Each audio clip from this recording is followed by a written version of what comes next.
A lot of students, they are studying very hard to try to make themselves to go to medical school because they believe marks, scores are very, very important. But well, when I started it at the medical school, that was the case. So that was like marks were 70% of the score. It's like maybe higher. Yeah, it's like China now. China, like you have after high school, you have exam. Yeah. Everybody doing the same thing for the equalness. Everybody do the same thing.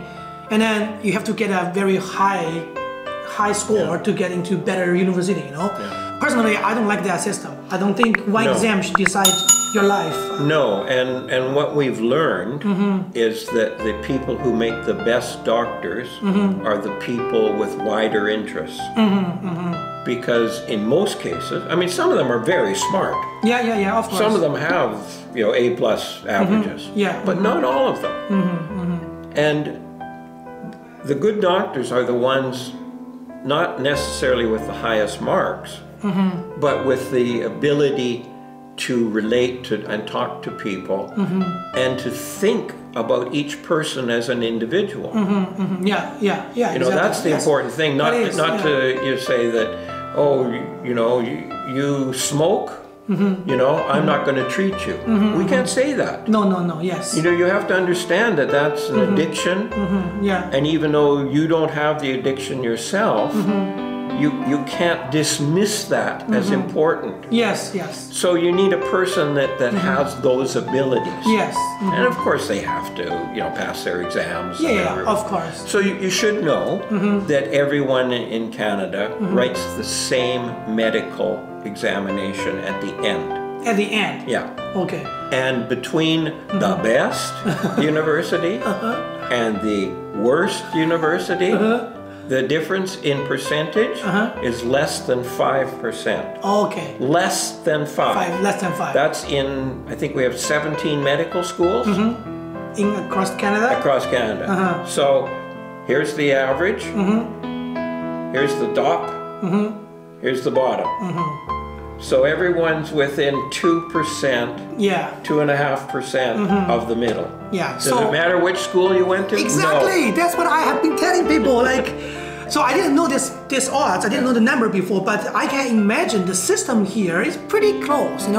So if you go to, let's say, okay, UBC or Toronto, U of T is better. So they are here. It's earning 2.5% higher than the average, right? If you go to U of M, it doesn't mean if you go to U of M, you definitely can be here. It's just in fact, we're right here, by the way. Okay, U of M is here. Even though you are one of the worst students, you are earning like 5% difference. It's small. Yeah, from the number one. So it doesn't matter. It doesn't matter, yes. And for the last 2 years, 100% of our students have passed the exam on the first try. Oh, wow. That's impressive. Good for you. Well, that is impressive. Yes, it is, yes. So we have 112 students, or 110 students in our class in Manitoba, in medicine. Right now? Yeah. 110? Yeah. Okay. Maybe 112, but in that number. Okay. Yeah. That's total? Yeah. In the fourth year. In each year. In each year. So you have about 500 students in medicine. So pretty well everyone who starts medicine finishes. Having said that, we probably lose 1 student per year. Oh, we always hear that medical school is so hard, like lots of people can't graduate or can't finish, but only very low percentage. Very, very few. I guess if you are qualified to get in, which means you are prepared and you are someone are motivated, like. Well, I think that the interview process is very good. Okay. Right? It's looking for those students. Now, something else I do, which I haven't told you about, is I actually chair the Academic Appeals Committee. Okay. So if students are forced to leave medicine, they can appeal that decision. They appeal it to my committee. Okay. They are forced to, like... They don't have to. They can just quit. I know, but you said only 1 each year, so it's very rare you have any cases, right? Yeah, I just did one today.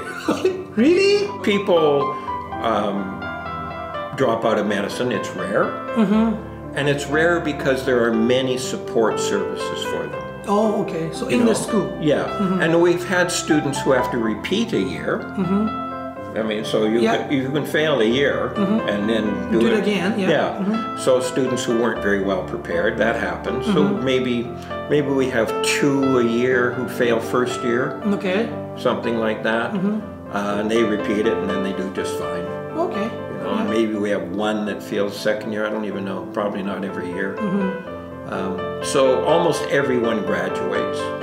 Yeah, okay. But we have, I mean, people get sick and they might have a disease that they didn't know about and, you know, things happen. Yeah. And there's mental health issues, you know, so when you have that many people, that's part of the population. Yeah, exactly.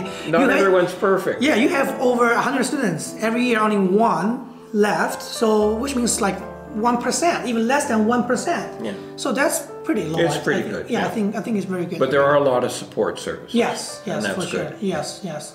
So what is the hardest thing you think the medical student will face while they're 4 years studying? Well, it differs. So the first 2 years, they're in classroom most of the time. Okay. And there's just a lot of material. So you need discipline. Okay. You need to be able to study. Yeah. You need to be able to learn what you're told to learn. And you just have to do it. Okay. Which becomes easier when you're in a group of people. Yeah. Because if everyone's doing it. COVID has been very difficult. Yeah, so you have to study at home, like. Yeah. So we've been really, really worried about students feeling isolated and stressed because they don't get the same chance to talk to each other. So that's been a real issue. But we haven't the marks. Because I'm the director of curriculum. The marks during the 2 years of COVID are exactly the same as before COVID. Oh, so it doesn't drop. So it hasn't dropped, which surprised me. Okay. I thought it would. But I know that there have been many students who have asked for help. Okay. More students have asked for help. I think it's the same thing like I told my music students. If you are like, you know, playing music in the beginning level, especially, it's very hard. It's boring practice. You know, every day you sit on the piano, play like those boring things. But if you play with a few other people in a band, you know, it will be a totally different story, right? So I think it's just similar to the medical school thing. Yeah. Okay, let's hope everyone can have a good time in medical school, and then I think we should appreciate that Dr. Dave, someone like that, is helping students, is giving advice, is making the society, making the world better. I really feel like I support you with that because my son is growing up. I want my son to have a better world to live in. You know, I want him to have better friends, healthy environment. So I think we should all concentrate on that for the #1 thing. And then, of course, I'm saying this because I'm in Canada. I'm in a wealthy country. If I'm still starving every day, maybe my contribution will be different. But we're already here. We don't need to worry about too much about our basic life, you know. So let's do more to help the world to be better. Okay, a lot of talking about medical school, about Dr. Dave's professional career. So I'm planning to do more with him. So I'll take a break with him and then we'll come back to talk about other things.